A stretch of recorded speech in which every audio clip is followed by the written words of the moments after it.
A game of Oros requires at least 3 active demigods to play.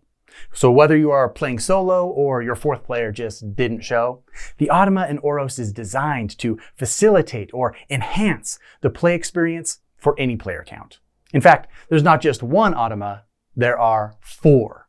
To bring an Automa, or 2, or 3 into play, simply flip over any unused player mat. Each Automa is designed differently with a different play style and tactics that you'll need to adapt to, but we'll get into that. First, setup. For each Automa in play, flip the player mat over to the Automa side. Place ability caps above the bottom item in each column. Shuffle the 12-card deck for that demigod and place them symbol side up on the draw stack. Keep the sacred site tiles and follower pieces handy and place the demigod standee at the bottom of the ziggurat. You now have a stand-in player. And if you are playing a 1-player game, you will need to compete against at least 2 Automa. So pick your opponents wisely.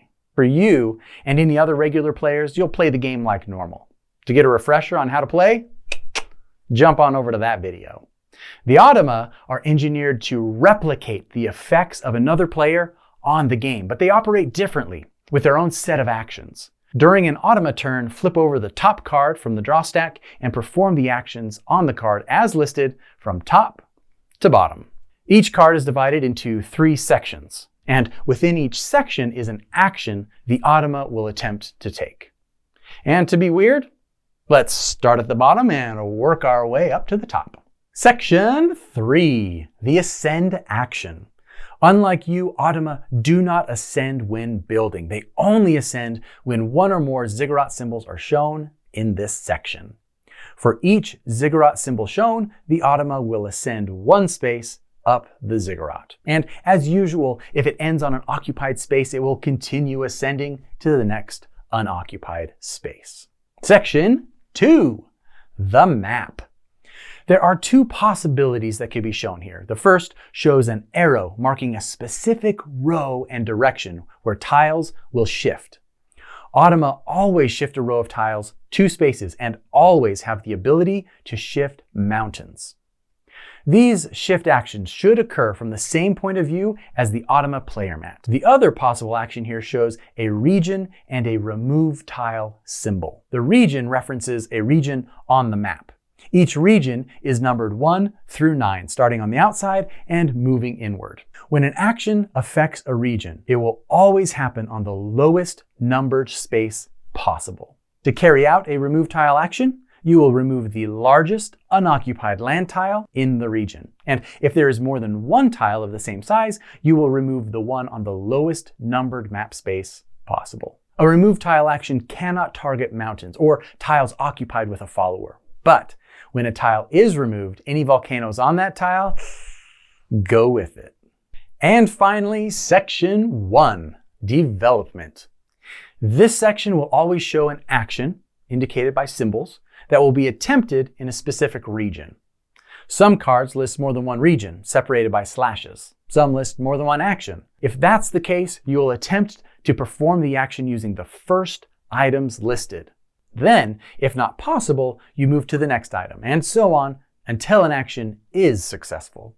If nothing is successful, well, sweet daisy, there's no effect, and you can move on down to the map section. Some symbols are connected with a plus sign. In this case, both actions must be possible or neither action happens. So let's take a look at the actions behind the symbols. The mountain symbol means the Automa will place a new mountain tile in the region shown. The mountain will be placed on the lowest numbered map space possible, containing no other tile. The build symbol means the Automa will build a new sacred site on a mountain tile. It must be the lowest sacred site possible on the lowest map space possible. And just like you, Automa gain wisdom based on the type of sacred site built. 1 wisdom for a monolith, 2 for a shrine, and 3 for a temple. We'll talk about how wisdom works with an Automa in a minute. The follower symbol means the Automa will place 1 follower on the most recent sacred site built. This follower is in study, so now each time anyone builds above this site, the Automa will get 1 wisdom. The send to study symbol means the Automa will assign 1 follower into 1 of their study area spaces, and only 2 can study there at a time. The return from study symbol means the Automa will return all followers from their study area back to their pool. And just like you, for each follower that returns, the Automa gains 1 wisdom. The remove followers symbol is a nasty one. It means that the Automa removes all opponent followers from the lowest occupied tile in the region, including followers from other Automa.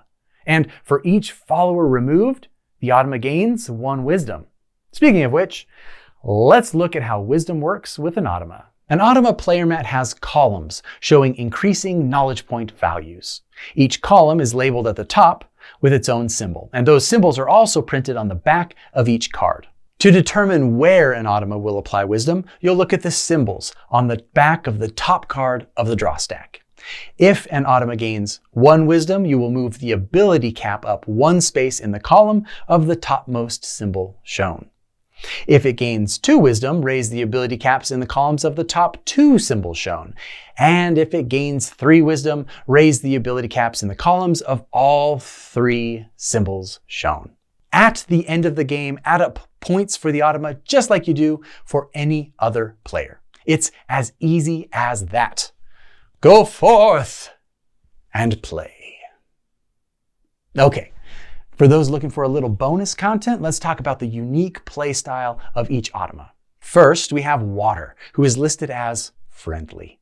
And she really is. She's not terribly disruptive. She often spends her time sending followers to study, and she's also generous, forming up to 2 no questions asked mountains, making sure you always have opportunities to build.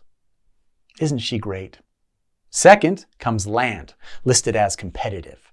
Now, Land is a focused builder. His first attempt at literally everything is to build. So watch out. If you give him too many opportunities, he'll walk all over you. He's also the only Automa who might form up to 3 mountains in a game, but don't be fooled. It's for his benefit, not yours. Our third Automa, also listed as competitive, is Sun. And her approach is all about balance. She builds, she forms mountains, she studies a lot, and watch your back. She'll also take up to 2 attempts on your life. Finally, we have Fire, our aggressive Automa. And he's aggressive because if he's not building, he's coming after you with the potential of up to 6 remove followers actions. Playing against any Automa requires adapting your game. But playing against Fire, that needs a whole different strategy. Great games have tension. In Oros, the best way to have tension is to have more active demigods messing with the map and competing for the best stuff. So give it a try. Throw an Automa or 2 into your next game.